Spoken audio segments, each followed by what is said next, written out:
मुख्यमंत्री उद्धव ठाकरे यांच्यासह 9 आमदारांच्या विधान परिषद सदस्यत्वाचा कार्यकाळ संपल्यानं त्यांना आज सन्मानानं निरोप देण्यात आला। त्यानिमित्तानं सभागृहात राजकीय कोपरखळ्या आणि शाब्दिक फटकेबाजी पाहायला मिळाली।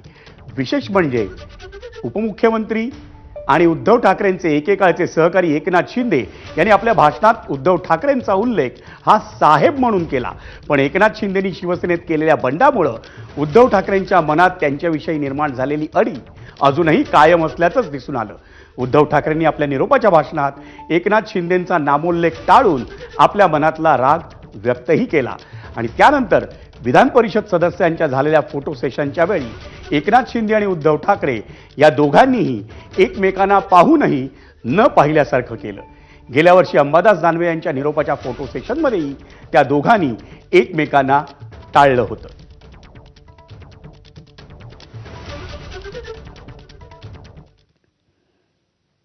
मंडळी, विधान परिषद सदस्यत्वाचा कार्यकाळ संपत असलेल्या आमदारांना निरोप देताना उपमुख्यमंत्री एकनाथ शिंदे यांनी एकसंध शिवसेनेतील आपले पक्षप्रमुख उद्धव ठाकरे यांचा साहेब असा उल्लेख केला आणि त्यामुळे सर्वांच्याच भुवया उंचावल्या। या वरिष्ठ सभागृहातील 9 सदस्यांना आज आपण निरोप देत आहोत। त्यामध्ये उद्धव ठाकरे साहेब आहेत, डॉक्टर नीलमताई गोरे आहेत, अमोल मिटकरी आहेत, शशिकांतराव शिंदे आहेत, रणजित सिंग मोहिते पाटील आहेत, राजेश राठोड आहेत, संदीप जोशी आहेत, दादाराव केचे आणि संजय केनेकर आहेत। हे आपले 9 सहकारी। पुन्हा एकदा मी या सर्वांना शुभेच्छा देत असताना जाता जाता एवढंच सांगतो, सहवास सुटला म्हणून सोबत सुटत नाही, सहवास सुटला म्हणून सोबत सुटत नाही, नुसता निरोप दिल्याने नातं तुटत नाही। निरोपाचा क्षण नाही, शुभेच्छांचा सण आहे आणि म्हणून निरोपाचा क्षण नाही, शुभेच्छांचा सण आहे। तुमच्या भेटीसाठी पुन्हा आतुर हे मन आहे आणि म्हणून या बाबतीमध्ये एवढंच सांगतो, काही जणांची भेट सगळ्यांसाठी रे बाबा।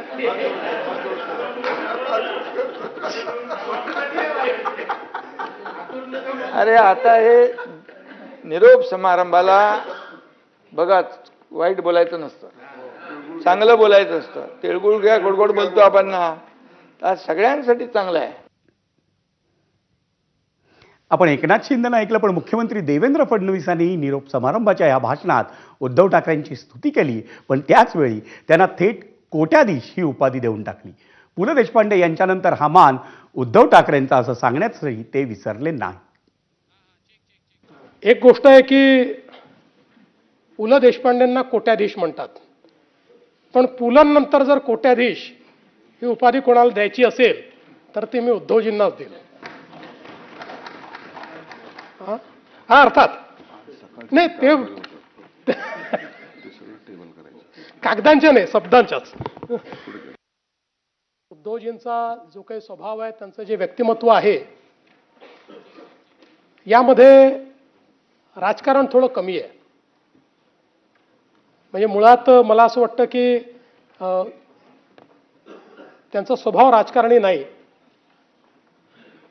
आणि त्यामुळेच अनेक वेळा ते जे काही निर्णय घेतात त्या निर्णयांमुळे ठीक आहे, म्हणजे परिस्थिती वेगवेगळ्या पद्धतीची उद्भवते, पण हा एक गुण मला असं वाटतं की जो हिंदू हृदय सम्राट बाळासाहेब ठाकरेंचा देखील होता, की एकदा ठरवलं की निर्णय घेऊन टाकायचा, तशा पद्धतीचा स्वभाव हा उद्धवजींचा आहे।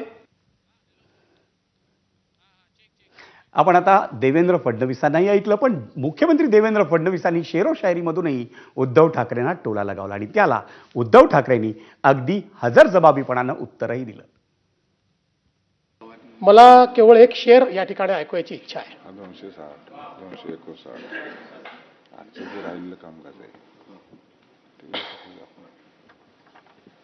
साजिश की सौगात पहनकर बैठ गए, अनचाहे हालात पकड़कर बैठ गए। साजिश की सौगात पहनकर बैठ गए, अनचाहे हालात पकड़कर बैठ गए। जिनको मेरा हाथ पकड़कर चलना था, हैरत है वो बात पकड़ कर बैठ गए।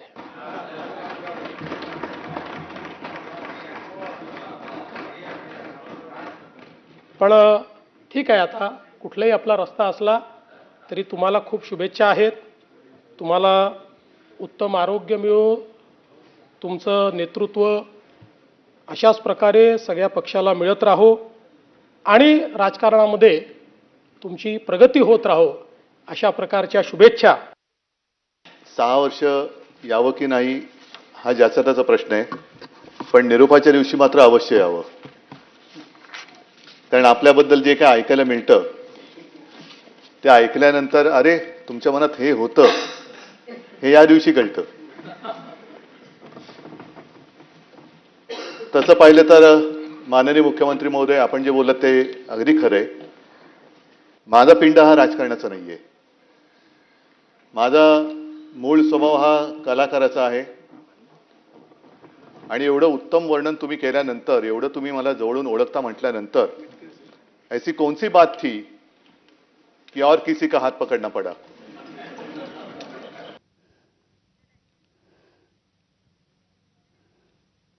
आणि उद्धव ठाकरेंनी दाखवलेल्या या हजरजबाबीपणानंतर त्यांनी आपल्या निरोपाच्या भाषणात आणखी काय काय म्हटलं आपण तेही पाहूया.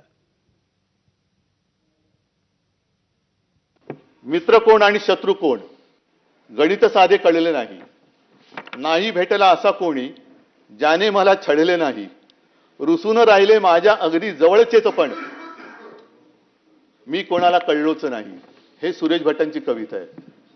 आणि मला असं वाटतं की हे जरी खरं असलं तरी मला जी काय संधी मिळाली होती त्या काळात जे मी केलं ते प्रामाणिकपणाने केलं. आणि ते प्रामाणिकपणाने केलं म्हणून महाराष्ट्रातली जनता मला त्यांच्या कुटुंबातली एक सदस्य मानते. विंदा करंदीकरांनी आणखीन पुढे जे लिहिलेलं आहे ज्याचा मला उल्लेख करावा असं वाटतं की केले कुणास्तव ते किती हे कधी मोजू नये. होणार त्याची विस्मृती त्याला तयारी पाहिजे. जो अनुभव मी घेतोय, डोक्यावरी जे घेऊनी आज येथे नाचती घेतील ते पायतळी त्याला तयारी पाहिजे. हे सगळं आयुष्य आहे. म्हणजे जे डोक्यावर घेऊन नाचतात तेच एक दिवस आपल्याला पायतळी तुडवायला बघत नाहीत. कारण त्यांना स्वतःला जेव्हा काही पाहिजे असतं त्यावेळी ते कोणी काय दिले हे काही न बघता ते आपल्याला सरळ तुडून पुढे जात असतात.